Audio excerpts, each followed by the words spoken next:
This is our first view of York. Walking back from we're along the Ouse River. Our apartment's about a 5-8 minute walk back that way in a housing development, but very nice neighborhood. Grocery store right next door, but a couple of beautiful parks. But this is our first actual view of the city of York there in the distance, the old town, the castle, and the minster is somewhere over that way. Stupid thing. Let's see if you can get up to All right, so oh yeah, there's the walk right here.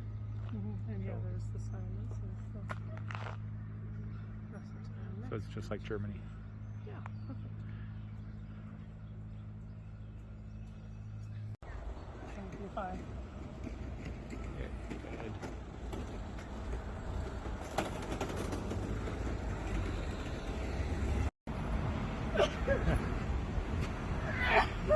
Joyce just walked into a new city, so 3 skeezes. All good. So we're inside York, but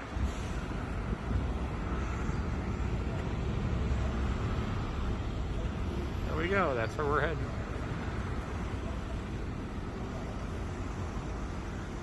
Come on, Jack.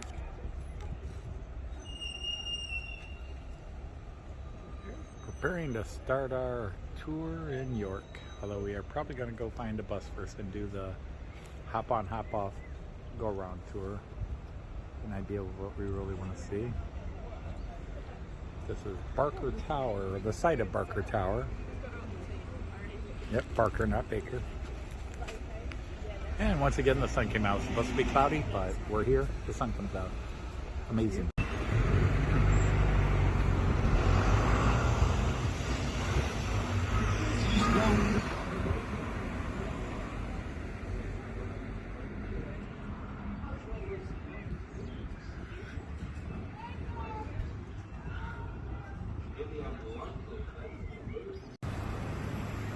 It's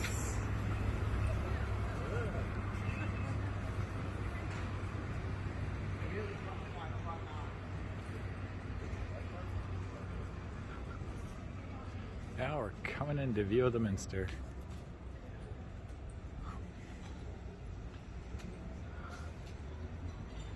Beautiful. Stunning. The York Minster.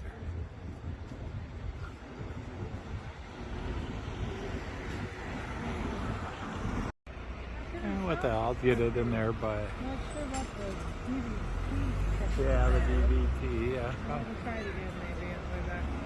Okay. Oh wow, this is beautiful. Very cool.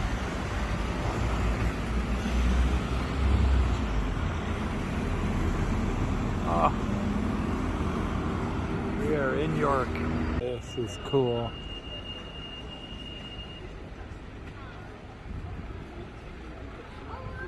Alright, we're gonna have to go into the tourist. Could be, yeah. Oh, yeah. This is too awesome, too awesome. Here's where they're selling. I knew something. Oh, okay. Somewhere they'd be selling. Oh, and we turned around and stopped again. Well, that was a short turn, but it was lovely. Thank you, we enjoyed the tour. All 20 feet of it. Little fountain there. No, the exact year, no, right now. Yeah, April 14th, built by a guy called Ed. I don't know. That was my old school though, the back there actually. That's the entrance to my school. Okay. Which is why I was fascinated. Anyway, this street in general, this street we're on right now, was originally built in. This is a very modern building on our left hand side now. The university itself though actually dates to 1841, making it the older of York's 2 universities. And you can see its older buildings are on the left-hand side now. Very beautiful they are too, and they look very old indeed, but actually they're as old as the university, 19th century. But built in a style called the Tudor Revival. So they're built to look about 400 years older than they actually are. A lot of buildings in York are telling folks about their age, to be honest. Do be wary of that. Not everything's quite always as it seems. Here on the right though, these are medieval. These are the bar walls of York, the longest and most complete set of medieval city walls in the country. Ah, cool. Strange old name though, isn't it, the bar walls? It is a word, of course, that we still use today. To bar somebody is to stop somebody from coming in, when barring somebody from a pub. It comes from the Norman French barrer, meaning to obstruct, which is also where we get words like barrier and barricade from. Barricades, cars. But here in York, the word bar specifically refers to the gates of city walls. Now that word was actually used all across Britain originally. Like Temple Bar in London, for example, that would be the Temple Gateway into the city walls of London. But here in York we still have our gatehouses. So... No, not tall. Massive. Phil! Do we have anybody on downstairs? Thank you. So we're going past Monk Bar now on our right hand side. This is the tallest of the bars of the bar walls at 4 stories high. There on your right now. There we go, Joe. Yeah, your The other gates right. to city walls, as I say, aren't called bars, but this street is called Monk Gate. Could you get much more confusing? The gates are bars, the streets are gates. From 866 onwards. Now, the Vikings didn't stay in power for all that long, but they didn't go anywhere. The population of the north of England today is mostly assembled from Vikings. Oh, cool. In fact, they've taken over, essentially serving as a huge moat. Right. Oh, there we go. There on your right hand side now. Keep looking to your right though, as we'll go past one of York's older churches, St Cuthbert's Church. There's been a church here for at least 1,000 years, it's mentioned in the Domesday Book, but this building dates to around the 15th century. As we go past it, have a look for the third window along for the tiny door. Traditionally called a devil's door. Now you two are from Sussex, aren't you? You seen devil's doors around churches around there? Keep an eye out for them in the future, because they are very common in Sussex, and that is the only county where they're really common. In the north of England, they're very rare. Now there on the left is another 15th century house, today home to the Black Swan pub. One of many pubs in York that claims to be the most haunted. Ooh. You'll find lots of pubs. Very short street indeed. But keep looking to you right now as we go past the York Shambles.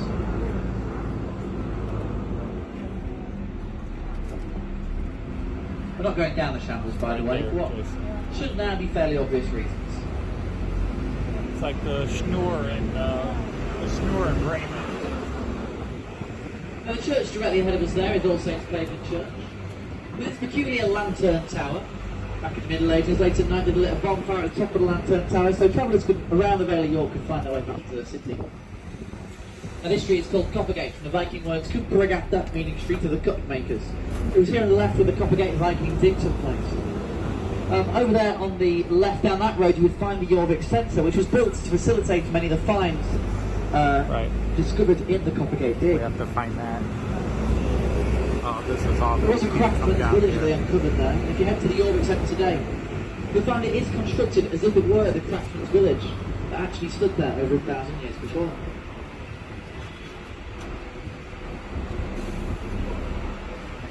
Now coming up on our right is one of York's 2 main theatres actually, the Grand Opera House York.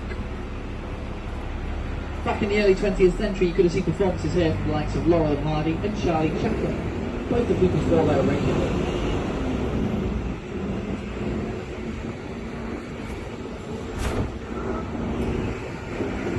And this splendid building coming from our right hand side here, absolutely beautiful building with a huge clock tower. Not a building you actually want to visit though, it's the Magistrates Court. But it was set on the site there was once York's Franciscan Friary. That would be the second largest monastery in York after St Mary's Abbey. Now here on the left hand side is Clifford's Tower, aka the Keep of York Castle. Now York Castle has always been York has always been a fortified city, dating right back to the Roman period even. But the castle here dates to about 1,000 years ago. Built originally by William I in 1068 AD. Now, William found the north of England to be very unruly. In fact, no sooner was his first castle built, but it was almost immediately burnt down again by a marauding Viking army. He would respond to that with a reign of terror called the Harrying of the North, burning down much of the farmland from York up to Newcastle, and frankly, murdering lots of people in the process. But the more permanent solution to the unrest was to rebuild the castle, which he did. And it was built in a very typical Norman style too, called the Motte and Bailey. A Motte and Bailey castle consists of the motte, which is what you see there on the left, the big old keep with the hill on top, and the bailey, a village area enclosed in the castle walls. It would have contained things like the barracks, arsenals, blacksmiths, everything an army would need to operate. And the Bailey is the area just ahead of us to the left-hand side today, with the York Crown Court and York Castle Museum stand now. It's in the country. It's a strange old name though, isn't it? The Bar Walls.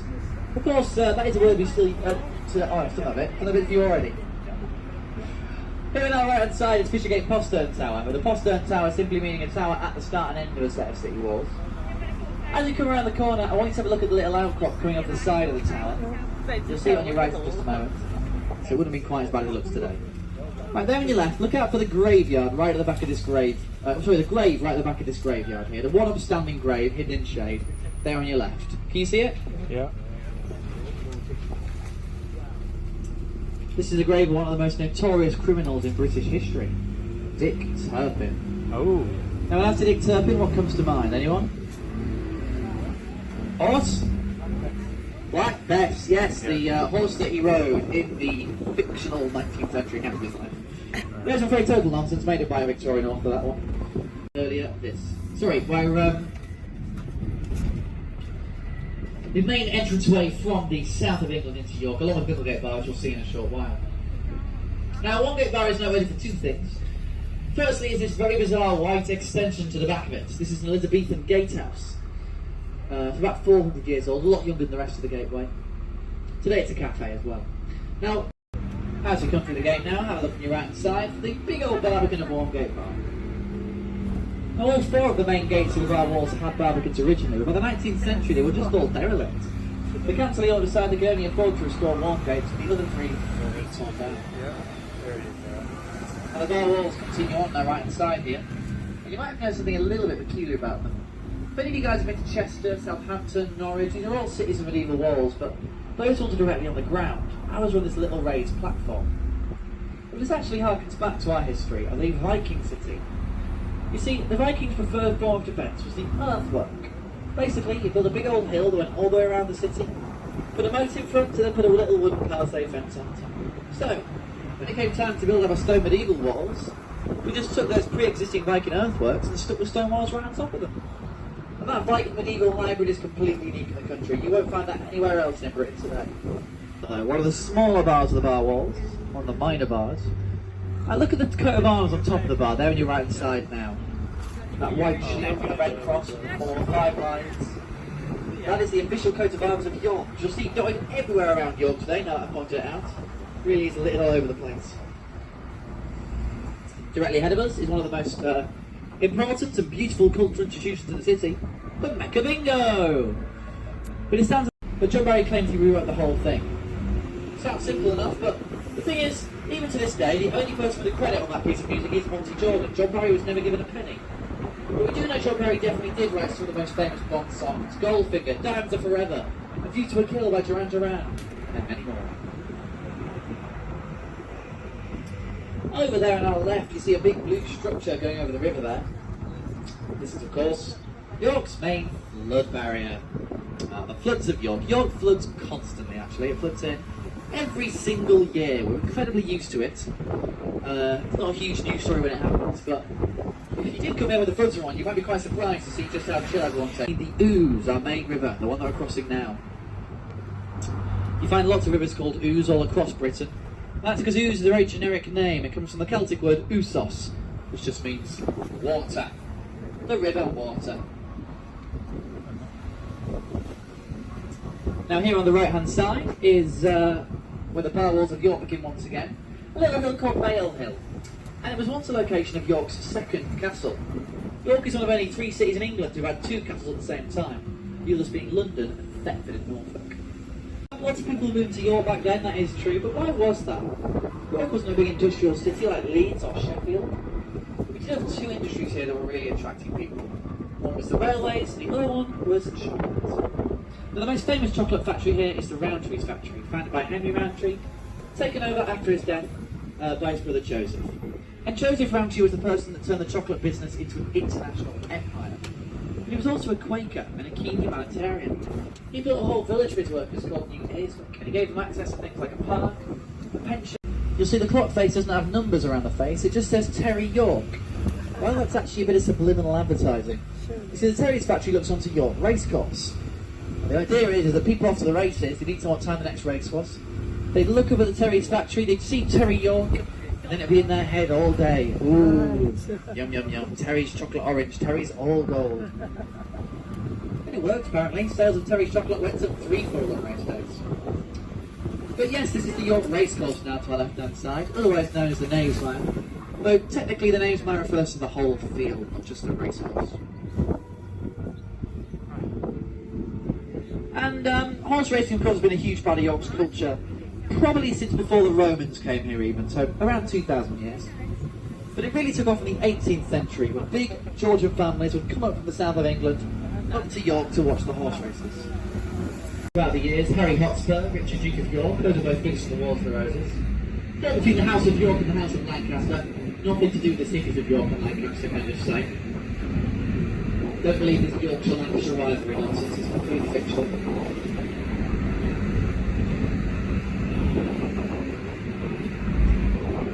Over here on the left hand side is one of the original 1930s Odeon cinemas. Today it's an everyman cinema, but they used to have the original.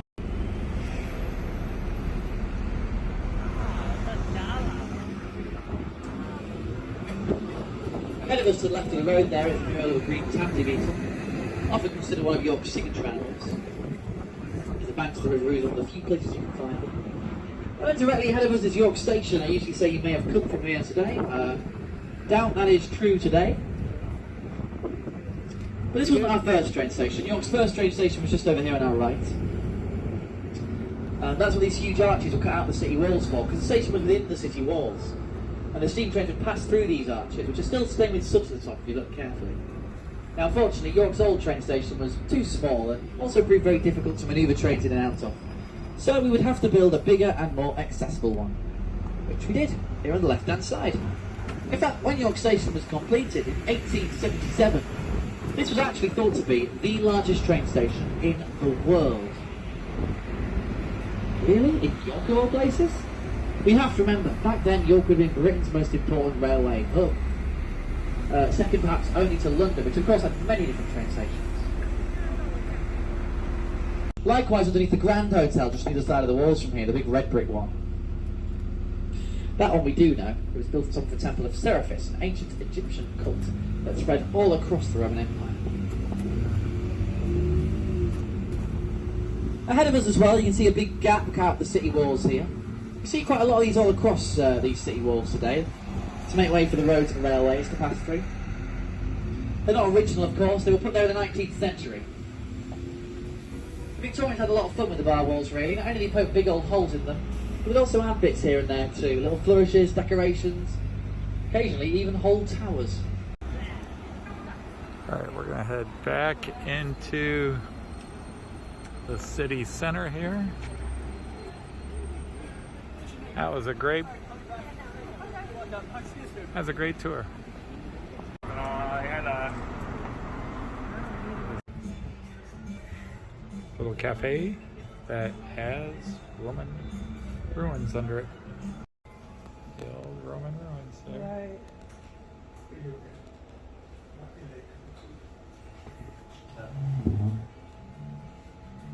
Pretty wild, huh? Yeah, that's I like how you walk over it gingerly. yeah.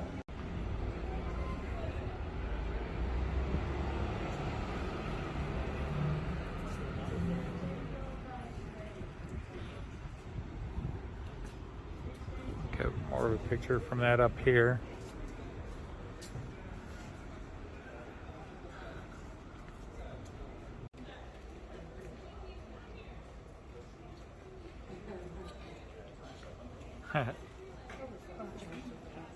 I just think this is brilliant stuff. You want to go into the gift shop, or? Yeah. There's just no way we're going to get this all in.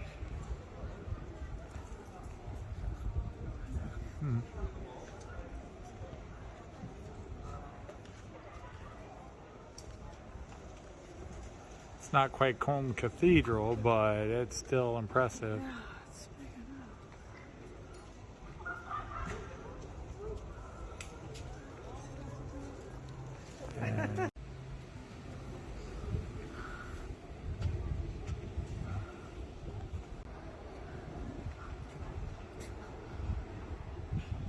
And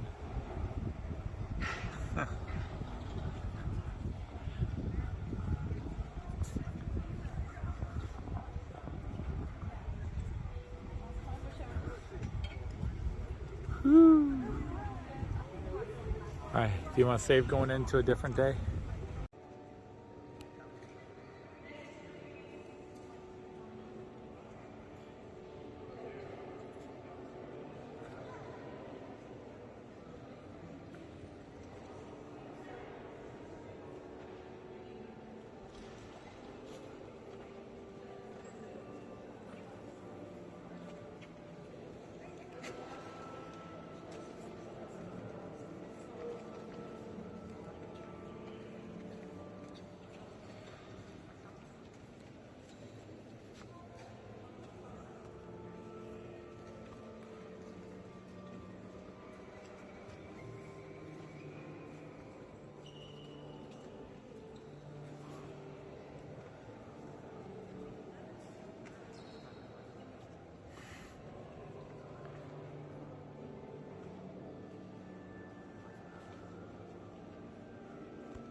It's got two of the largest stained glass windows in the world on both sides. So there's, one back that way and then one this way.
V, Henry VI, Henry the Fourth.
Because I'm matching my camera.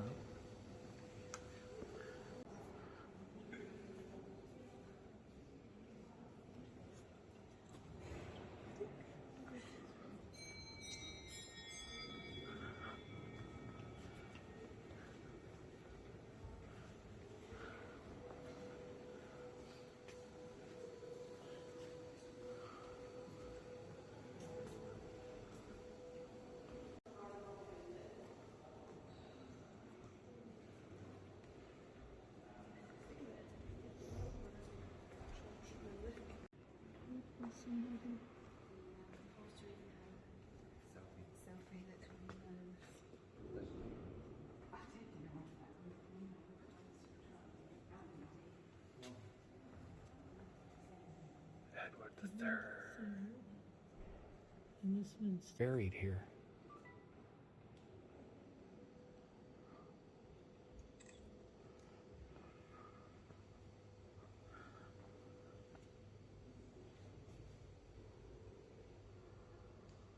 But this is the tomb of William. Not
Yeah, well, he was crowned here. He was here when he was declared emperor.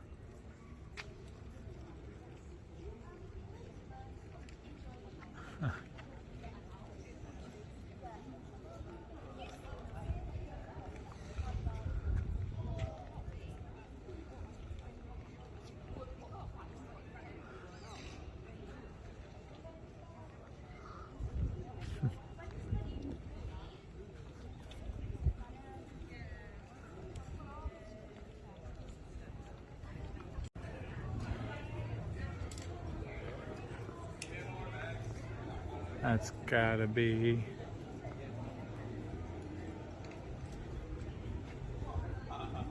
So, any idea what this street is? I think this would be Church Street, especially since there's a church there. Fish and chips shop down there.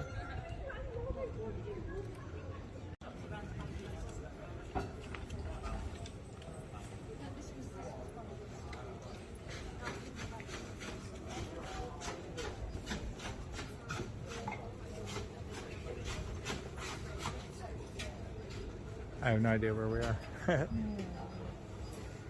My hunch says Shambles is that way. Shambles Market.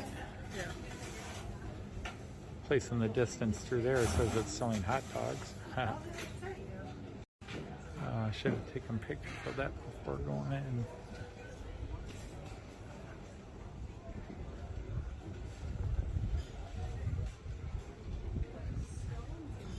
This is Little Shambles.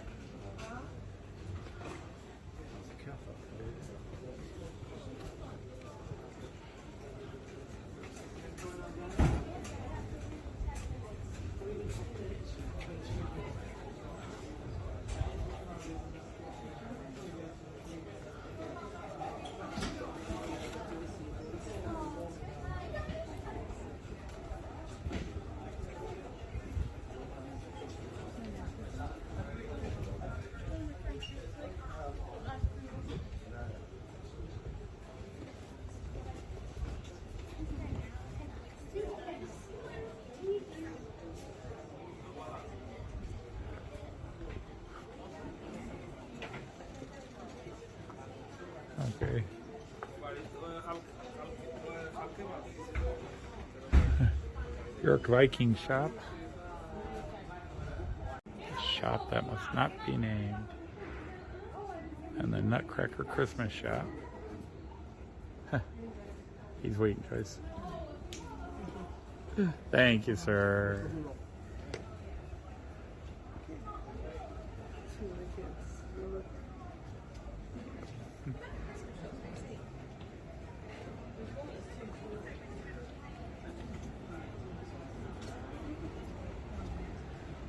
What's that? If you really want to be silly, they all read Harry Potter. You could go into the York place here and get them all magic wands. Oh my God.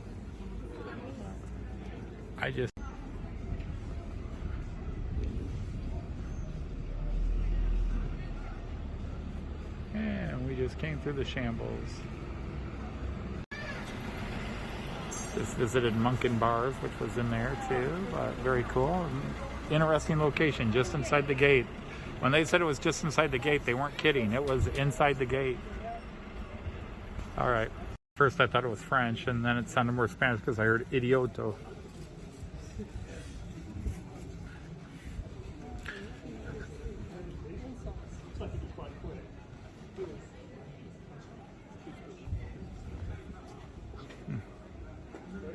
You took pictures of all this, I know. Well, I'm just getting some video. I like to have it both ways. There's a barber shop. I could get myself trimmed. Nothing wrong with that. All right, I want to make sure I don't have our